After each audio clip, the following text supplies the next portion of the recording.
Hello students.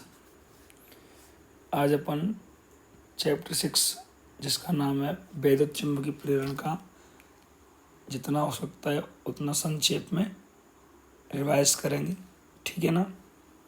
तो इसमें अपन chapter के नेम से ही शुरुआत करते हैं जो है वैद्युत चुम्बकीय प्रेरण। ठीक है ना।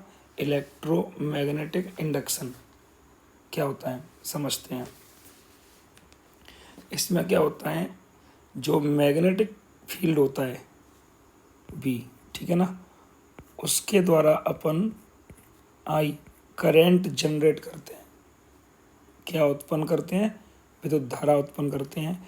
चुंबकीय क्षेत्र के द्वारा विद्युत धारा उत्पन्न करते हैं। जैसा कि इस चित्र में दर्शाया गया है, यहाँ एक चुंबक है और ये अपनी कुंडली है, कॉइल है। जब इनमें से किसी एक को अपन गति कराते हैं या इन दोनों के मध्य सापेक्ष गति कराते हैं तो इस कॉइल से जो मैग्नेटिक फ्लक्स पास आउट हो रहा है उसके मान में परिवर्तन होता है। चुंबकीय फ्लक्स के मान में परिवर्तन होता है जो इस कुंडली से गुजर रहा है। तब इस कुंडली में प्रेरित विद्युत धारा उत्पन्न हो जाती है ना। तो यह चुंबकीय क्षेत्र के द्वारा करंट जनरेट हुआ है। तो हम इसकी डेफिनेशन लिख सकते हैं, यह वह परिघटना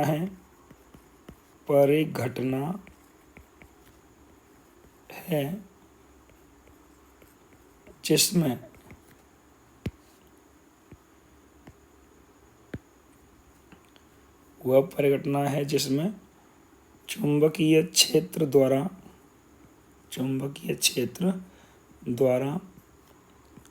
विद्युत धारा उत्पन्न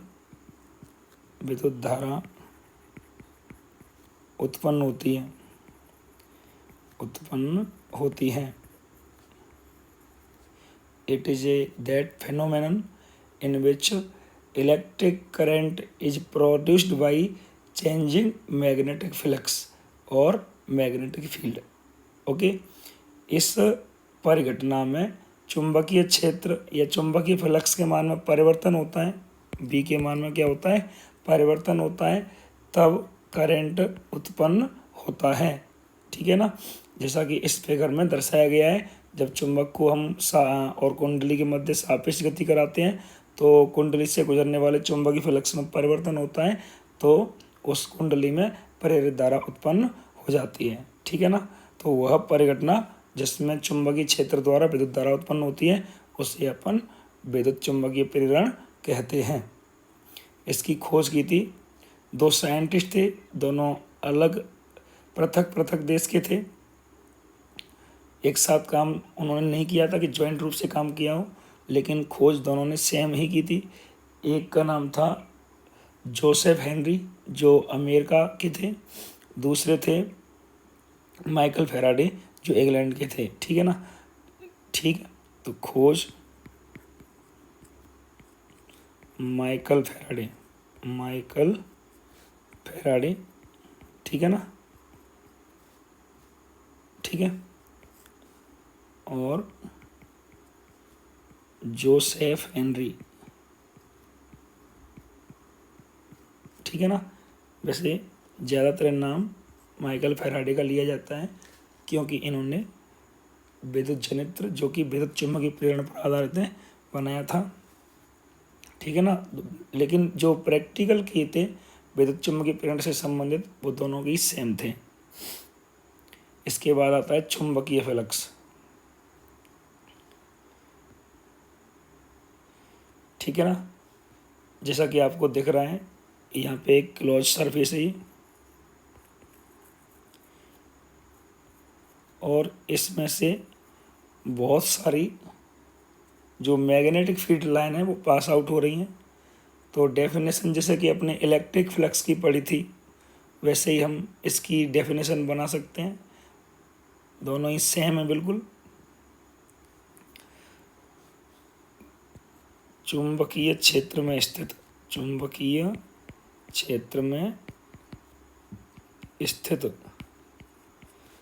किसी बंद पृष्ठ से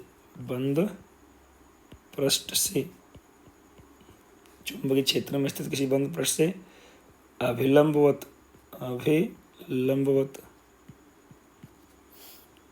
गुजरने वाली कुल चुंबकीय बल रेखाओं की संख्या को चुंबकीय फ्लक्स कहते हैं। क्या कहते हैं? चुंबकीय फ्लक्स। ठीक है ना। इसके अगर मात्रक की बात करें और मात्रक के बाद फॉर्मूले की बात करें तो वो होता है इसका फाई बी बराबर जो magnetic field and area vector of the surface का डॉट प्रोडक्ट होता है, B vector dot A vector. ठीक है ना। डॉट सॉल्व करेंगे तो क्या आता है? बी ए कॉस थीटा। यहाँ थीटा बी वेक्टर और ए वेक्टर के मध्य का एंगल होता है। ठीक है। और इसके यूनिट की बात करें, यूनिट तो जो मैग्नेटिक फील्ड है उसका यूनिट होता है टेस्ला और एरिया का मीटर स्क्वायर, टीएम स्क्वायर, जिसे अपन वेबर भी कहते हैं। ऐसा यूनिट है ये। कौन सा यूनिट है? ऐसा यूनिट। और इसके अदर यूनिट भी हैं, जैसे कि सीजीएस यूनिट है, वो मैक्सवेल होता है। ठीक है ना। एक वेबर में कितना होता है? 10⁸ मैक्सवेल होता है। ठीक है। और ये स्केलर क्वांटिटी है, अदिश राशि है। कैसी राशि है? अदिश राशि है। ठीक है ना। तो ये अपना मैग्नेटिक फ्लक्स होता है। ठीक है। इसके बाद में आते हैं फैराडे के वैद्युत चुम्बकीय प्रेरण से संबंधित नियम। तो फैराडे ने 2 नियम बनाए हैं। फर्स्ट है फैराडे का प्रथम नियम।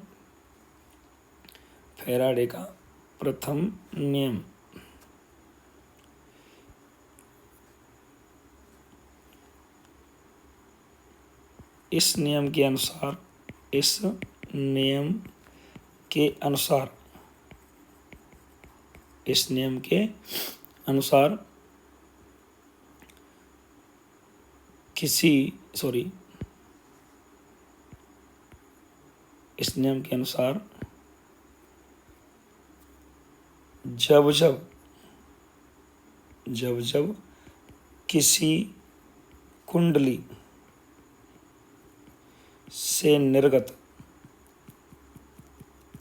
जब किसी कुंडली से निर्गत चुंबकीय फ्लक्स के मान में परिवर्तन होता है, तब उसमें प्रेरित विद्युतवाहक बल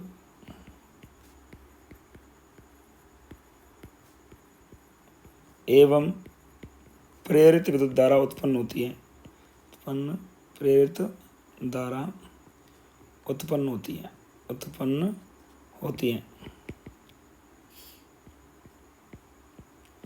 जब किसी पास लूप कुंडली में से जो फ्लक्स पास आउट हो रहा है उसकी वैल्यू में चेंज होता है, किसी क्लोज्ड पथ और लूप से जो मैग्नेटिक फ्लक्स पास आउट हो रहा है, जैसे कि ये अपना कोई क्लोज लूप है, इसमें से ये जो magnetic field line pass out हो रही हैं इनकी संख्या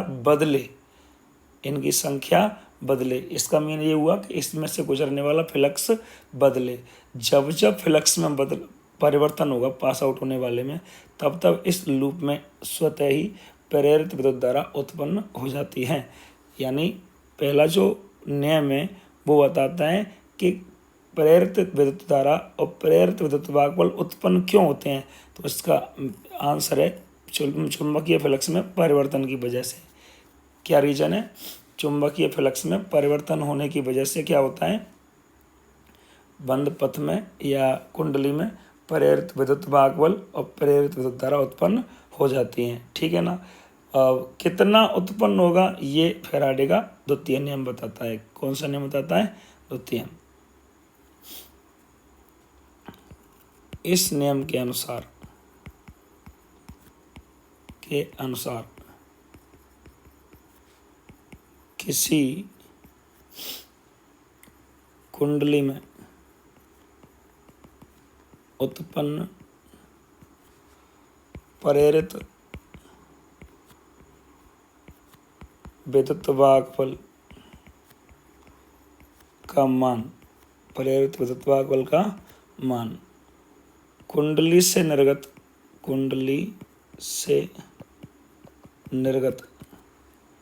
चुंबकीय फ्लक्स, कुंडली से निर्गत चुंबकीय फ्लक्स में परिवर्तन की दर के बराबर होता है। परिवर्तन की दर के बराबर होता है। ये फैराडे का द्वितीय नियम है कि जो वैल्यू होगी ईएमएफ की वो बराबर होती है माइनस जो इसकी प्रेरित विद्युत वाहक बल की दिशा को बताता है, पोलैरिटी को बताता है कि इसकी डायरेक्शन किधर होगी, d∅v upon dt, d∅v upon dt। विद्युत वाहक बल का मान चुंबकीय फ्लक्स में परिवर्तन की दर के बराबर होता है। ठीक है ना। इसके बाद लेंज का नियम।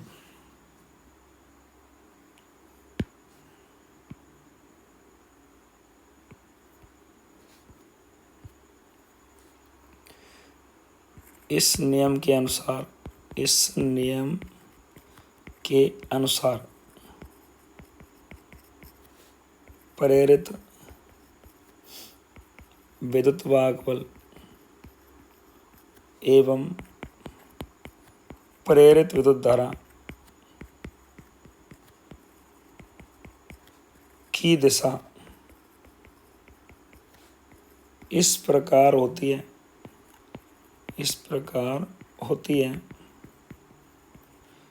कि वह उस कारण का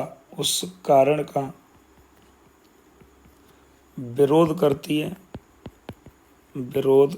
है, उस कारण का विरोध करती है जिस कारण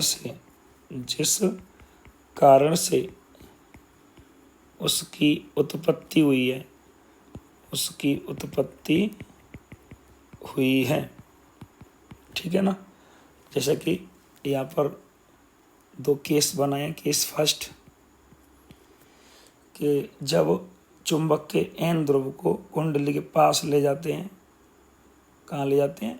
पास ले जाते हैं। तो पास ले जाने का अपोज कैसे हो सकता है, विरोध कैसे हो सकता है कि कुंडली में कौन सा ध्रुव आ जाए? एन ध्रुव आ जाए। एन ध्रुव आने का मतलब है धारा की दिशा वामावर्त होगी, बाहर से अंदर की ओर होगी। ठीक है ना। और जब इसे दूर ले जाते हैं, चुंबक को कुंडली से दूर ले जाते हैं, तो एन ध्रुव को दूर ले जाने का अपोज कैसे होगा? कुंडली में एस ध्रुव आ जाए। इसका मतलब ये हुआ अंदर से करंट आएगा बाहर, क्लॉकवाइज डायरेक्शन में। कौन सी डायरेक्शन में? क्लॉकवाइज डायरेक्शन में। और जब एन ध्रुव का जनरेट होता है तो एंटी क्लॉकवाइज डायरेक्शन में, एंटी क्लॉकवाइज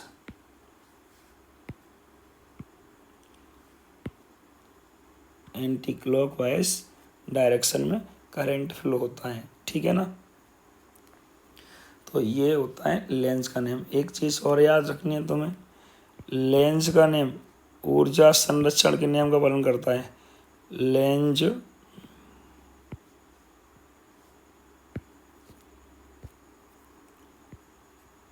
का नियम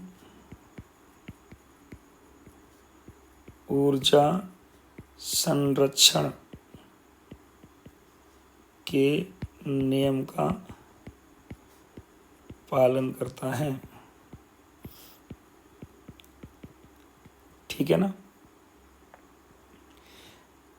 इसके बाद हेडिंग है गतिक विद्युत वाहक बल। यहाँ एक फिगर दर्शाया गया है जिसमें ये जो वायर है यू शेप में है और इस पर ये BC जो कंडक्टर है, वायर है, वो मूव हो सकता है, गति कर सकता है, इस पर खिसकाया जा सकता है आगे पीछे। और यहाँ जो मैग्नेटिक फील्ड है वो अंदर की ओर लंबवत दे रखा है, कागज़ के तल के लंबवत है, ठीक है ना, अंदर की ओर है। तो जब हम इस BC वायर को लेफ्ट और राइट किसी भी साइड में मूव करा सकते हैं, लेकिन फिगर में हमने दाईं तरफ इसे आगे खिसकाया है, तो BC एक नई पोजीशन B' पर पहुंच जाता है। जब इसे विवेक से अपन गतिशील करते हैं तब इसका एरिया इंक्रीज हुआ है। एरिया क्या हुआ है? इंक्रीज हुआ है। पहले एरिया ये था, अब ये टोटल एरिया इसका यहाँ तक हो गया है। तो पहले की तुलना में फ्लक्स बड़ा होगा, एरिया ज़्यादा है तो फ्लक्स ज़्यादा ही होगा। तो यहाँ पर अपन इनिशियल फ्लक्स फाइंड आउट करते हैं। निर्गत फ्लक्स होता है फाई बराबर बी ए, ठीक है ना, और ए होता है एरिया। तो इनिशियल के लिए फाई इनिशियल इक्वल आएगा बी, और एरिया इसकी लेंथ और विड्थ कितनी है, एल एक्स है, तो एल इंटू एक्स। ओके, ये इसका इनिशियल फ्लक्स है। एंड जब इसे अपन मूव कराते हैं और अपनी जो BC हो जाए वो B' C' सिचुएशन में पहुंच जाती है, तब जो फाइनल फ्लक्स होता है वो होता है BL, जो साइड है वो x प्लस डेल एक्स हो जाएगी, x plus del X. Okay, ये फाइनल फ्लक्स है। तो यहाँ फ्लक्स में चेंज हुआ है। जब जब फ्लक्स में चेंज होता है फैराडे के नियम अनुसार, उसमें क्या होता है, विद्युत वाहक बल और करंट दोनों ही जनरेट होते हैं, उत्पन्न हो जाते हैं। तो फैराडे के द्वितीय नियम से E बराबर होता है d∅v upon dt, d∅v upon dt, ठीक है ना। यहाँ पर इसे अपन ओपन कर सकते हैं, phi final minus phi initial upon del T. Phi final कितना है, BL X plus del X, and phi initial कितना है, BL X upon del T. जब इसे अपन सॉल्व करेंगे तो क्या आता है, BL एक्स से BL एक्स कैंसिल आउट हो जाएगा, BL X plus BL delta x minus BL X upon delta T. तो BL एक्स कैंसिल आउट हुआ, तो कैंसिल आउट होने के बाद बचता है BL delta x upon delta T, ठीक है ना। और यहाँ delta x upon delta T क्या होगा, वेलोसिटी, ठीक है। तो E बराबर आ जाएगा अपना BLB, ये अपना प्रेरित विद्युत वाहक बल का फॉर्मूला है, ठीक है ना। इसे अपन दूसरे मेथड से भी फाइंड आउट कर सकते हैं, लेकिन मैंने यहाँ पे ये किया है क्योंकि ये मुझे इजी लगा। कोई दिक्कत नहीं है, आप दूसरे से भी कर सकते हैं जैसा कि मैंने क्लास में कराया है, ठीक है ना। इसके बाद अपन करंट फाइंड आउट कर सकते हैं। यदि इस कॉइल का जो रेजिस्टेंस है वो R है, तब करंट क्या होगा, I बराबर E upon R, voltage upon resistance. Then I equal आता है BVL अपॉन R, ये हो गया प्रेरित विद्युत धारा का फॉर्मूला, ठीक है ना। इसके बाद अपन अगली हेडिंग की बात करें तो वो है स्वप्रेरण। स्वप्रेरण, सेल्फ इंडक्शन, स्वप्रेरण,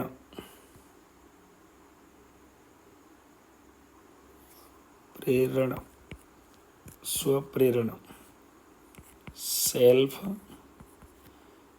इंडक्शन।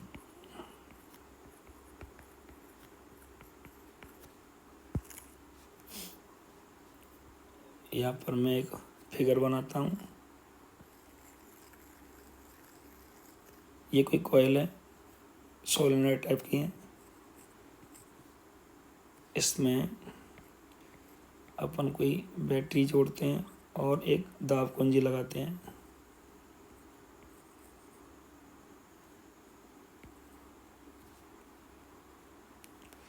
तब इसमें से जो मैग्नेटिक फ्लक्स पास आउट होगा वो इस टाइप होगा, ठीक है ना, क्योंकि करंट इधर से फ्लो हो रहा है। तो कैसे,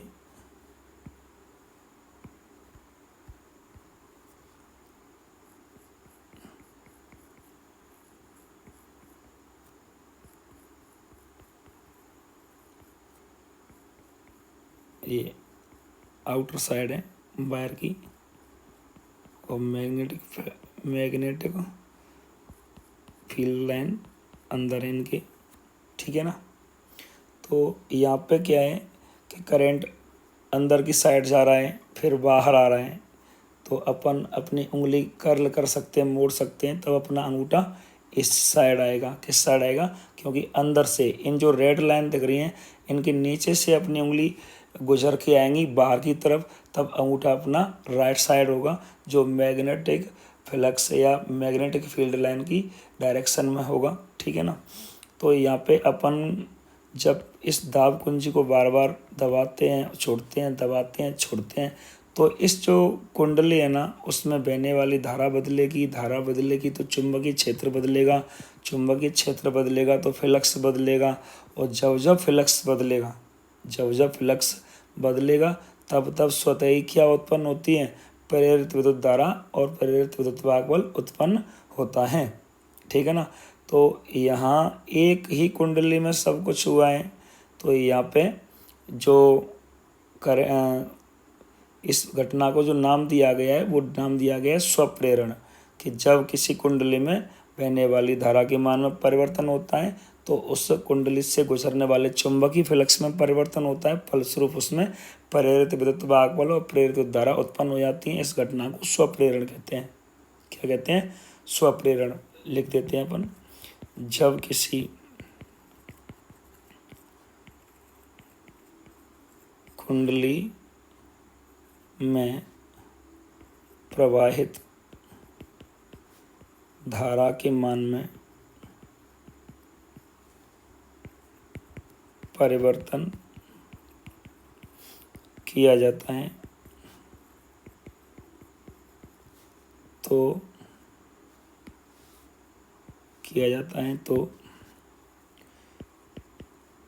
कुंडली से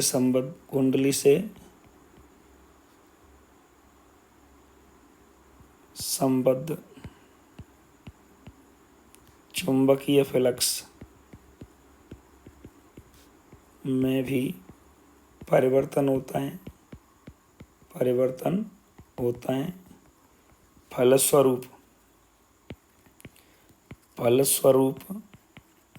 उसमें प्रेरित विद्युत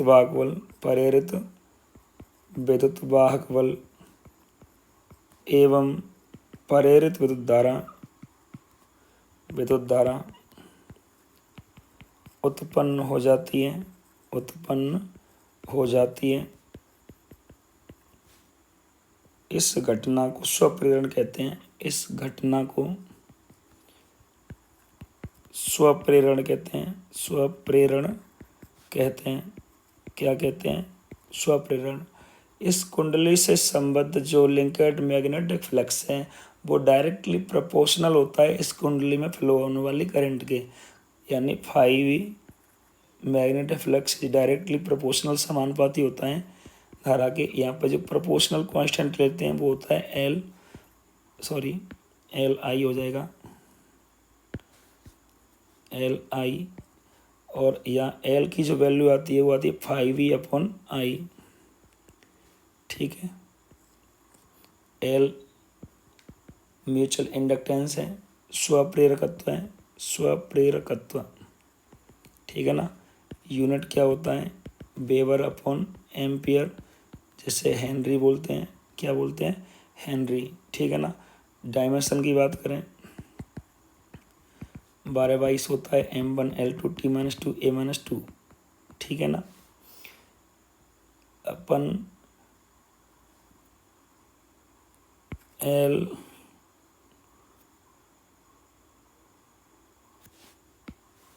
अपन कुंडली का स्वप्रेरकत्व ज्ञात कर सकते हैं, कुंडली का, प्रणालिका का, कुछ किसी का भी ज्ञात कर सकते हैं।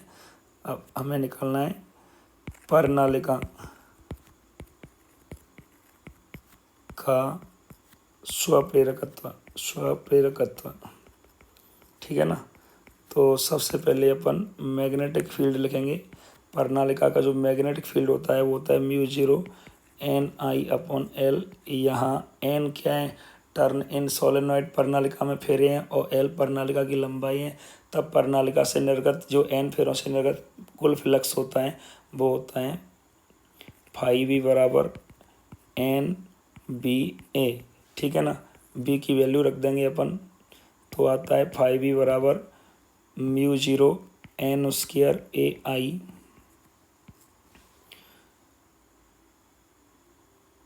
आई अपॉन एल, ठीक है ना। लेकिन फाइव बराबर क्या होता है एल आई, फाइव बराबर क्या होता है L I, then L I बराबर आ जाएगा mu zero N square I A upon L. लेकिन यहाँ पे कौन कैंसल आउट हो सकता है, आई से आई कैंसल आउट हो जाएगा, ठीक है ना। देन एल इक्वल आता है म्यू जीरो एन स्क्वायर ए अपॉन एल, ठीक है ना। इसका अपन फॉर्म चेंज कर सकते हैं,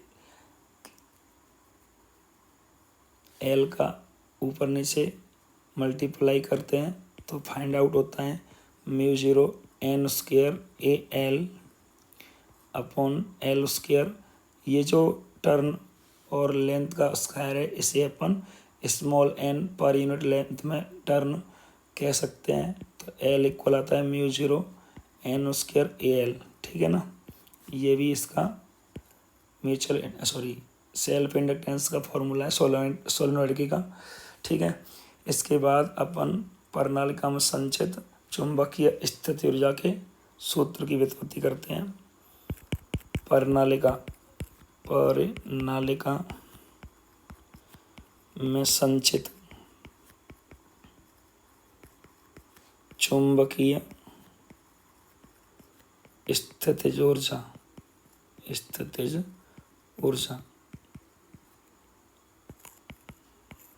प्रणालिका हो या कोई कॉइल हो,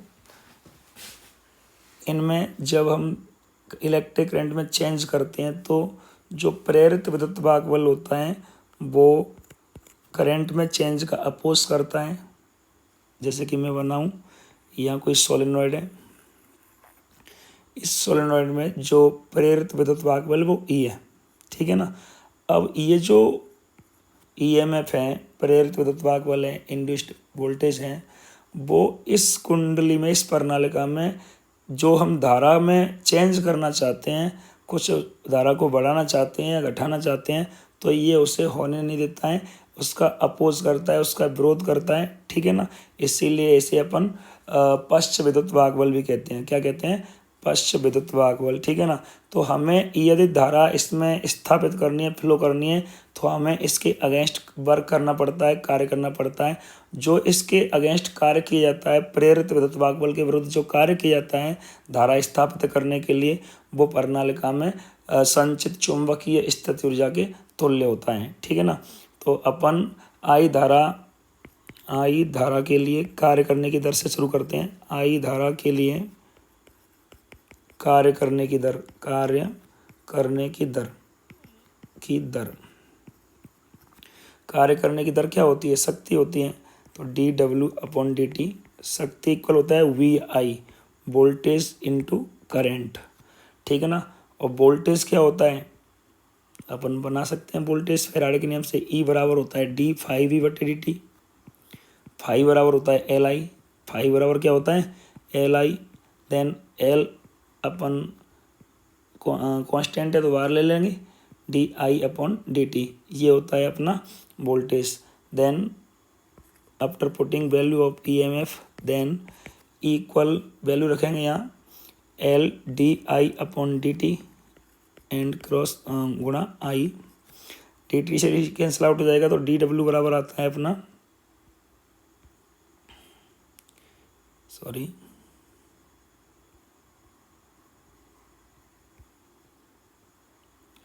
डी टी से डी टी कैंसिल आउट हो जाएगा तो डी डब्ल्यू अपना क्या आता है, डी डब्ल्यू बराबर आता है आई एल डी आई, जो भी बचा है वो लिख लेते हैं, ठीक है ना।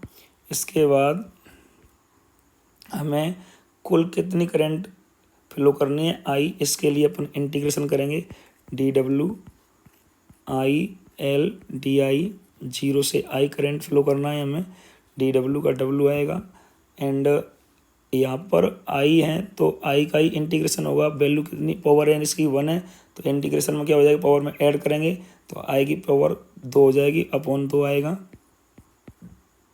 जीरो से आई लिमिट है, लिमिट लगाने के बाद आता है अपना डब्ल्यू बराबर 1/2 L I square, L I square कार्य बराबर ऊर्जा होती है तो यू वी या जो भी है 1/2 एल आई स्क्वायर अपन लिख सकते हैं।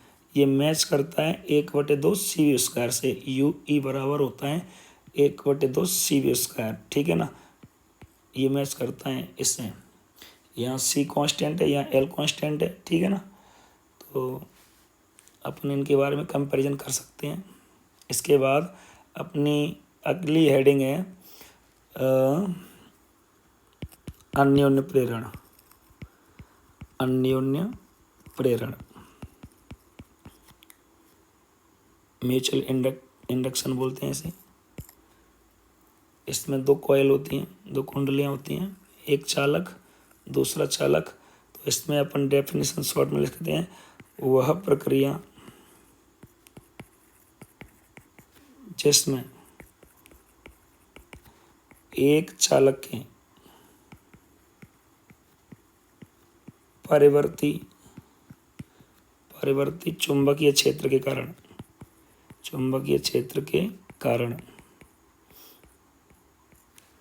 निकटवर्ती द्वितीय चालक में प्रेरित विद्युत वाहक बल एवं प्रेरित विद्युत धारा उत्पन्न हो जाती है, विद्युत धारा उत्पन्न होती है, उसे अन्योन्य प्रेरण कहते हैं, अन्योन्य प्रेरण कहते हैं। क्या कहते हैं, अन्योन्य प्रेरण। यहाँ का जो फ्लक्स होता है सेकंड का वो फर्स्ट में बहने वाली करंट के प्रोपोर्शनल होता है, तो अपन लिख सकते हैं φ2 समानुपाती I1 एंड यहाँ पर कांस्टेंट लेते हैं एम I1। एम क्या होता है, यहाँ पर अन्योन्य प्रेरकत्व होता है जिसकी वैल्यू आता है φ2/I1, ठीक है ना। इसकी यूनिट की बात करें तो यूनिट क्या होगा, वेबर/एम्पियर, जैसे अपन हेनरी बोलते हैं, ठीक है। और डायमेंशन क्या होगी 12/22,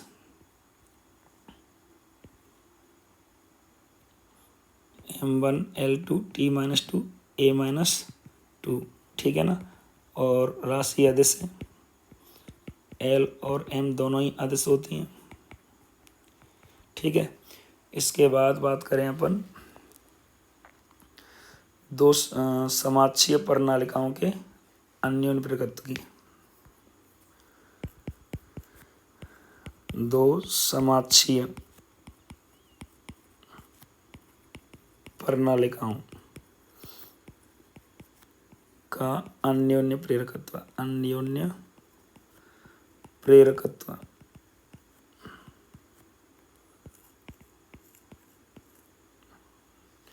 दो समाक्षीय प्रणालिकाएं बनाते हैं अपन। फर्स्ट सोलेनॉइड है ये, दूसरी इसके अंदर एक और बनाते हैं।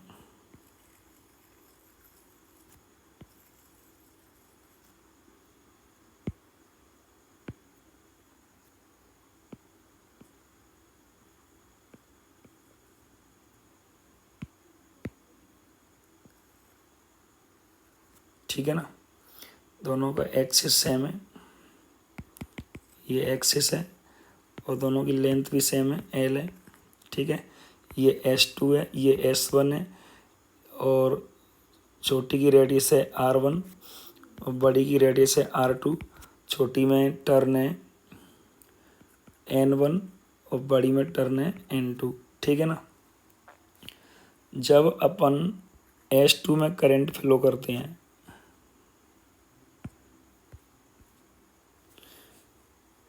जब S2 में I2 विद्युत धारा प्रवाहित करते हैं तब S1 से संबद्ध फ्लक्स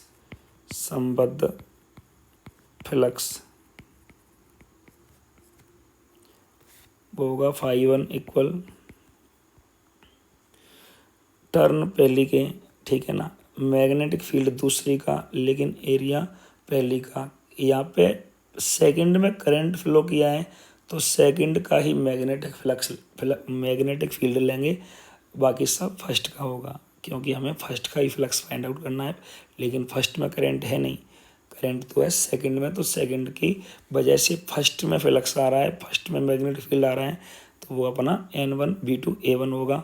N1 अपन ओपन कर सकते हैं, N1L और μ0 N2I2 और पाई R1 स्क्वायर, ठीक है ना। φ1 होता है, वो होता है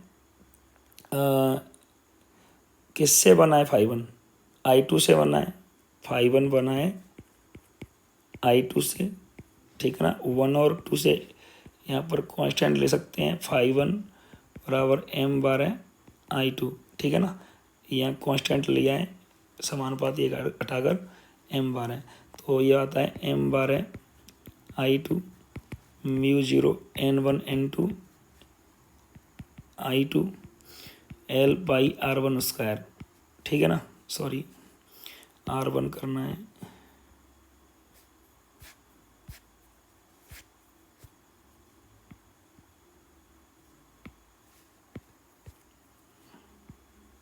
ठीक है। I2 से I2 कैंसिल आउट हो जाएगी, तो क्या आता है m/, equal μ0 N1 N2 L pi R1 square. ये इक्वेशन फर्स्ट है। अभी हमने S2 में करंट फ्लो किया था, अब हम S1 में करेंगे। जब S1 में I1 विद्युत धारा प्रवाहित करते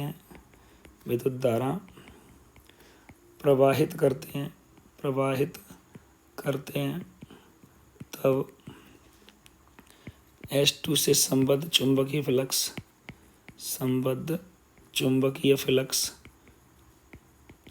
फ्लक्स वो क्या होगा? वो होगा φ2। वैसे अपन यहाँ से चीट करना चाहें तो N2B1A2 होना चाहिए, लेकिन ऐसा होता नहीं है। यहाँ N2 टर्न होंगे, B1 होगा, लेकिन A1 ही होगा यहाँ पे भी, ठीक है। वो रीज़न क्या है आप सोच सकते हैं, जैसा कि आपको बताया है। प्रणालिका के बारे में आप जानते हैं, प्रणालिका की क्या विशेषता होती है, प्रणालिका का मैग्नेटिक फील्ड कहाँ तक फैला होता है, ये सारी चीज़ें यदि आपको आती होंगी तो आप इसका अनुमान लगा सकते हैं। अगर नहीं समझ में आए तो आप कमेंट कर सकते हैं, ठीक है ना। एक बार आप सोच कर देखिए। φ2 N2L μ0 N1 I1, ठीक है, पाई R1 square.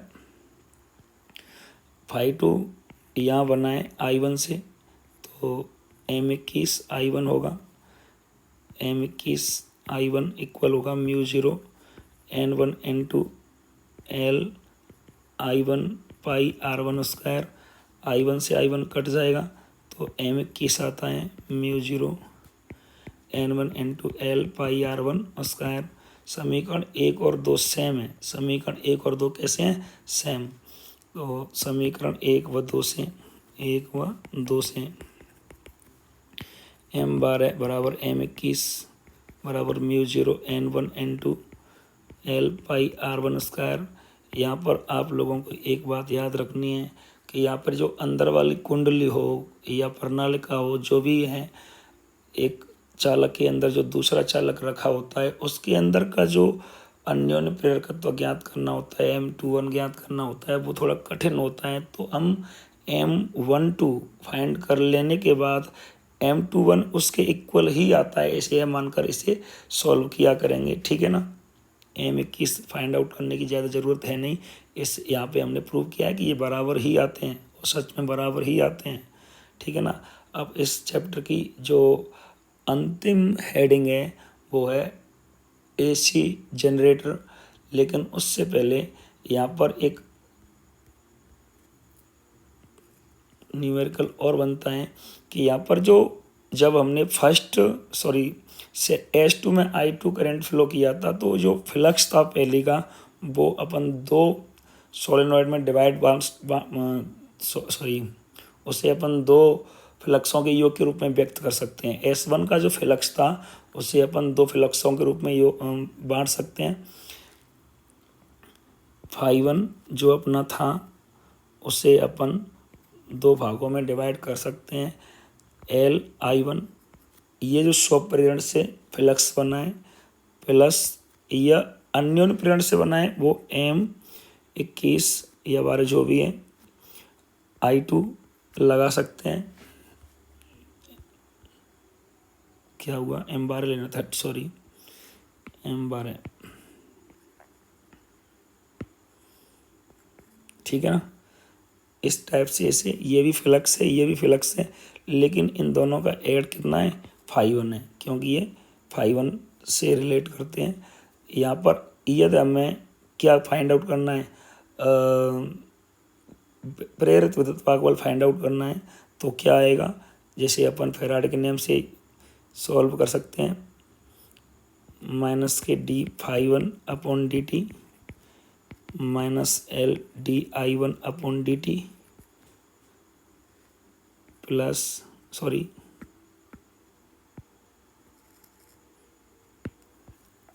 Minus M12 di2 upon dt minus cancel out हो जाएगा और ये हो जाएगा d5/dt E1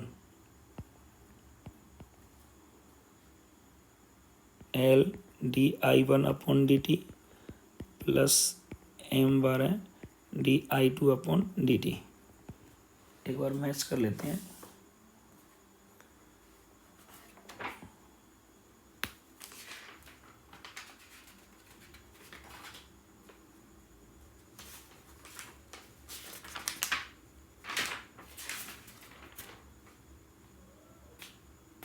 बिल्कुल सही है। ठीक है ना। तो यहाँ पे अपन जो फाइनल हेडिंग है उसकी भी डिस्कस कर लेते हैं।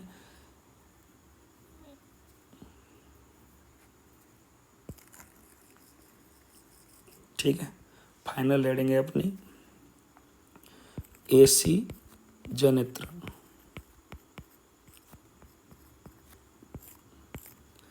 डेफिनेशन की बात करें, ऐसा जनित्र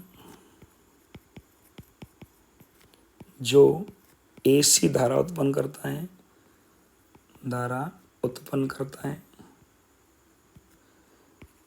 है उसे AC जनित्र कहते हैं। यह विद्युत चुम्बकीय प्रेरण EMI पर आधारित होता है।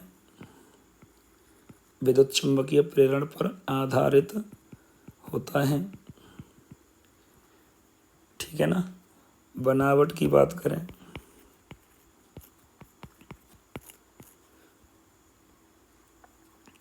इसमें दो चुंबक के ध्रुव होते हैं जिनके मध्य में कोई कुंडली होती है जो तांबे के विद्युतरोधी तारों से मिलकर बनी होती है, आयताकार कुंडली होती है। और यहाँ पर दो सर्पी वलय होते हैं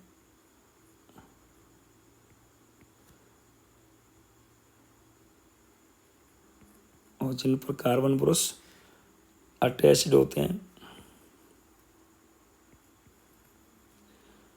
PQRS कुंडली को नाम दे सकते हैं। NS चुंबकीय ध्रुव है और ये यहाँ धुरी है जिस पर ये कुंडली अटैच्ड होती है। ठीक है ना। कुंडली के दोनों सिरे S1 S2 से जुड़े होते हैं जिनका संबंध V1 V2 के द्वारा बाह्य परिपथ से होता है। ठीक है ना। या EMF जनरेट होगा। जब क्रियाविधि की बात करें, क्रियाविधि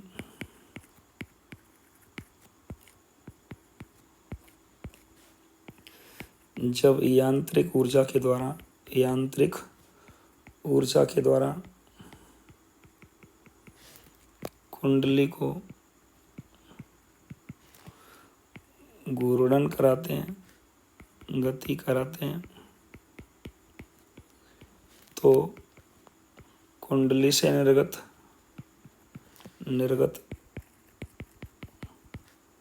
चुंबकीय फ्लक्स में परिवर्तन होता है।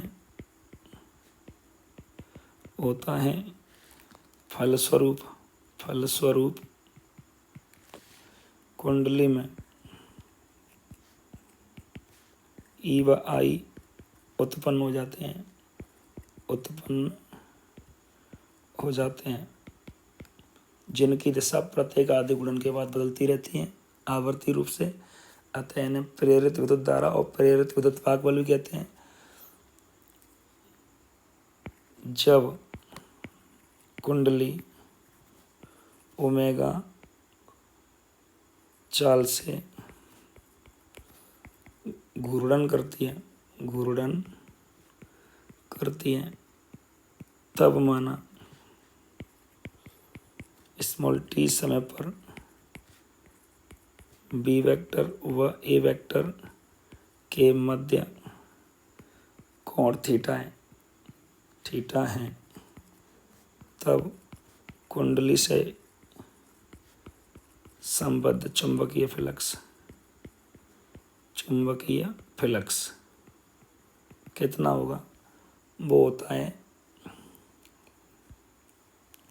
5E बराबर N फेरिए तो NBA cos थीटा। ठीक है ना। और यहाँ दे रखा है, क्या दे रखा है, सॉरी,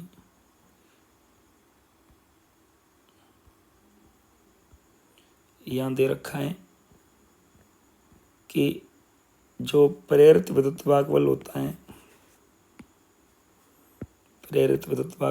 है वो फ्लक्स में परिवर्तन की दर के बराबर होता है। सॉरी, पहले एंगल तो चेंज करना पड़ेगा ना।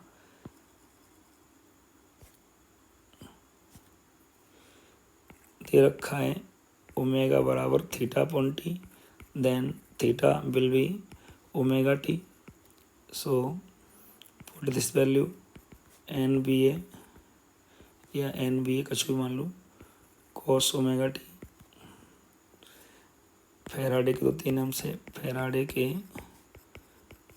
नियम से E बराबर होता है माइनस n तो ले लिया है पहले ही,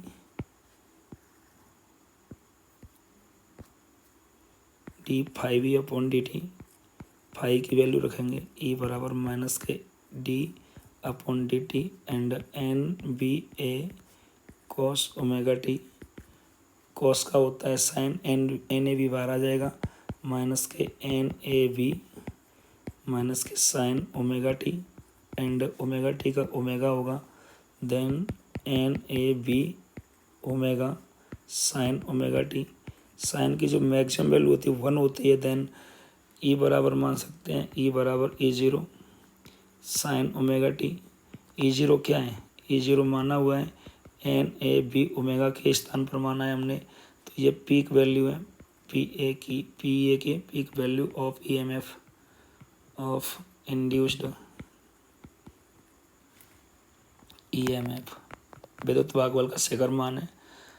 धारा की बात करें, प्रेरित धारा I बराबर आता है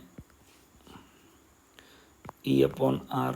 सो I बराबर E0 sine omega T upon R, then ये क्या हो जाएगा I बराबर I0 sign omega T. I0 क्या है? I0 हमारा है E0 अपॉन R, ये वैल्यू पीक वैल्यू है, पीक वैल्यू इंड्यूस्ड करंट की है, इंड्यूस्ड करंट की है, ठीक है ना। इसके बाद ग्राफ की बात करें,